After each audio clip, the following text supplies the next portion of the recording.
한국에서 쿠데타의 가능성도 있다는 산케이 계열다운 보도를 하고 있는데요. 남북 통일은 죽어도 바라지 않으면서도 혐한을 강조하기 위해 북한과 우리가 힘을 합쳐 자신들을 쳐들어올 것이라는 공포심을 계속 조장하고 있습니다. 반면 일본의 다른 언론들은 이들과 생각이 좀 다른 것 같은데요. 도쿄신문은 한일 간의 대립이 안보 분야로 번진 것을 걱정하며 이 문제의 근원이라고 할 수 있는 전 징용공 문제의 해결책을 논의해야 한다고 이야기합니다. 그러면서 한국 정부가 극단적인 결단을 내린 것은 아베 정권의 강경 대응과 무관하지 않을 것이라고도 이야기합니다. 징용공 문제에 경제 문제를 끌어들인 이례적인 보복성 조치로 인해 한국에서 예상치 못한 반발이 일어난 점과 한국에 대해 국제적인 약속을 지키지 않는다거나 수출 관리에 미흡하다고 비판한 점을 그 예로 드는데요. 이런 관계 악화의 영향은 일본에도 미치고 있다면서 아베가 지소미아 파기에 대한 언급에서 신뢰관계 회복의 필요성을 강조했으니 이제는 일본이 또 다른 보복을 해서는 안 되며 양측이 냉정함을 되찾아 문제 해결 노력을 시작했으면 한다고 보도하고 있습니다. 한편 일본의 비즈니스 저널은 이 문제의 해결을 위해서는 일본 정부가 한국의 강제징용 피해자 문제에 대한 사과를 하는 게 우선이라고 보도하고 있는데요.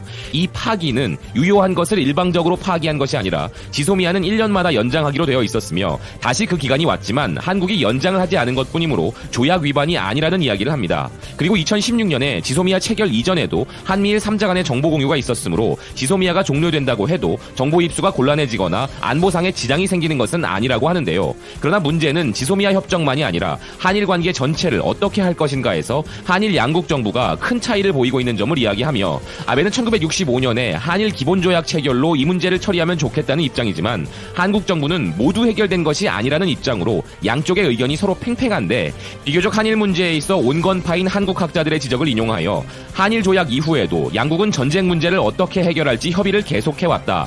그것이 고노 담화와 무라야마 담화이며 이것을 바탕으로 관계를 유지해야 하는 것 아니냐라는 내용을 전하고 있습니다. 1993년에 현 고노다로 일본 외무상의 아버지인 고노 요헤이 당시 관방장관이 일본군 위안부에 대한 군의 강제성을 인정하고 사죄의 마음을 표명했던 부분과 1995년 당시 일본의 무라야마 총리가 전쟁 범죄에 대한 사죄의 마음을 표한 적이 있었던 점을 들어 이와 마찬가지로 현재 한일 관계 악화의 단초가 된 징용공 문제도 일본이 이전의 사과들처럼 대응할 수 있는 것이 아니냐는 것이죠.